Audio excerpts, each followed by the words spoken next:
sitoke dufite zirahagije, ari iziri hano mu gihugu ari iziri mu nzira, sitoke dufite zirahagije, nta muntu ukwiye kugira impungenge.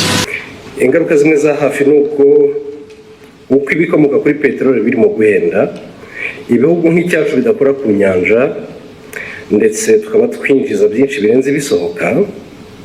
Cost of living nyakubahwa Perezida wa Repubulika irimo irazamuka. Nkaba mvuga nti ko bigaragara ko ibyinjira mu gihugu birimo bihagera bihenze, ibikomoka kuri peteroli bigahenda, mu kubigura umunyarwanda ku isoko ibiciro bikaba bitoroshye, ingamba zibacyuho za leta y'u Rwanda zo mu gihe gito cyangwa se ku buryo burambye zaba ari izihe nyakubahwa Perezida wa Repubulika? Usibye ibyo bibazo biriho kandi bimwe byumvikana tugomba guhora dushakira umuti, reka tubanze tunahere gusubiza amaso inyuma urebe aho tuvuye n'aho tugeze, n'ubukungu actually buhora bukura buri mwaka. Ubu turi mu ba mbere ku isi bafite ubukungu bukura, nuko ari igihugu cyangwa ari ubukungu bukeya gusa, ntabwo ari igihugu kinini, ntabwo ari ekonomi nini, igihugu gitoya n'iki, ariko ubukungu bwacu buhora bukura buri mwaka. N'umwaka ushize n'uyu nguyu biragaragara ko turagenda tujya hejuru iteka ya karindwi n'igice ku ijana. Ntabwo ukwiye kwibwira ko biva ku busa. Niyo urebye n'imibereho y'abaturage mu myaka 20 ishize yakomeje irushaho, abaturage umubare wabo uriyongera, ariko n'imibereho yabo igenda yiyongera, byaba buhoro gato, byabaho byihuta, ariko biriyongera, ntabwo bisubira inyuma. Ibijyanye rero n'ibyo bijyanye n'ubukungu ku buryo bw'ibyinjira ibisohoka bavugaga, ingamba ya mbere ni ukugira ngo ibyo twohereza hanze birute ibyo tuvana hanze, nibyo byatuzamurira ubukungu kurusha, tugatubura agaciro, tugatubura n'ubwinshi bw'ubukungu.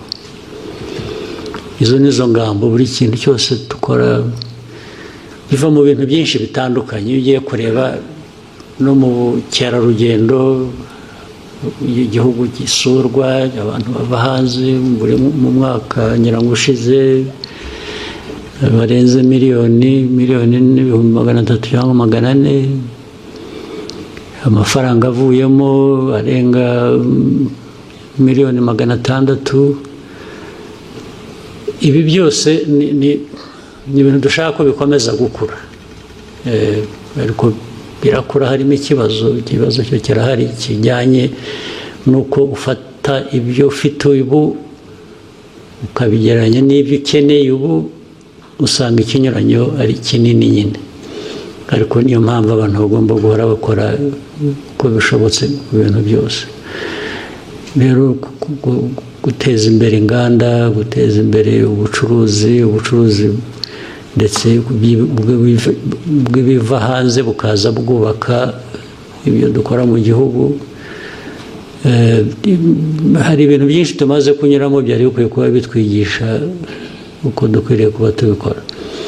Icyo navuga rero ni ugukorana, ni ugukorera hamwe, kugira ngo abaturage n'abatwumva bumve ko ingorane zo zirahari, ariko inzira irahari yo kuzivamo, kandi hari ibikorwa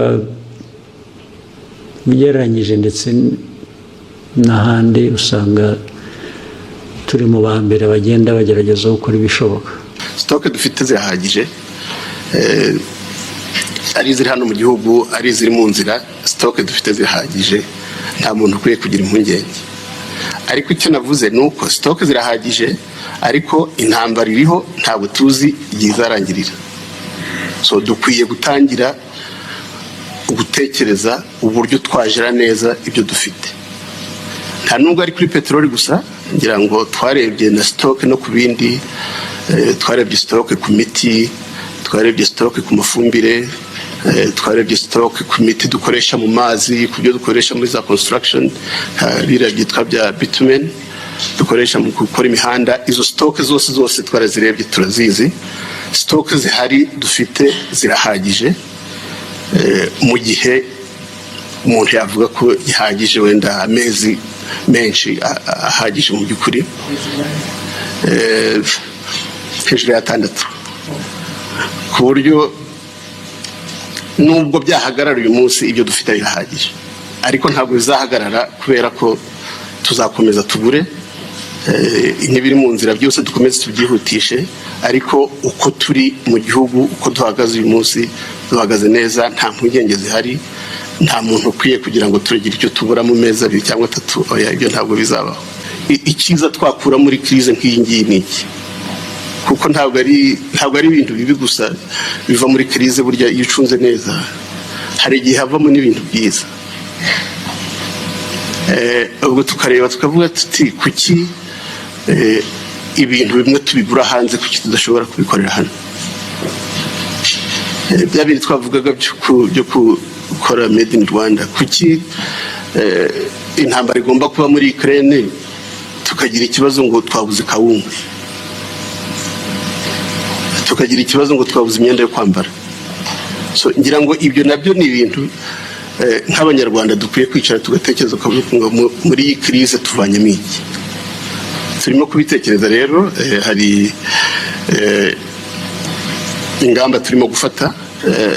Ubwo ni uburyo bumwe mu buryo bidufasha kugira ngo iyi crisis duhangane nayo, ariko tunayikuremo ibintu bimwe bituma ekonomi yacu iba more resilient, itazakomeza kuba victime ya shock ngizi, ahubwo bimwe tukabyikorera hano ku buryo burambye. Ruriya ruganda aho kugira ngo rufunge saa 11,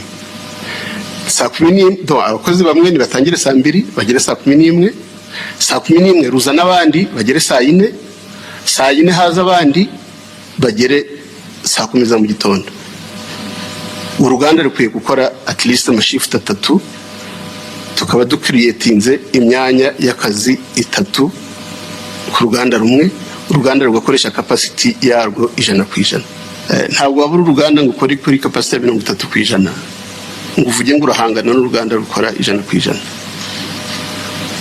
Nicyo gituma ibintu biva mu Bushinwa bikaza bikagera hano bihendutse kurusha ibyakorewe hano.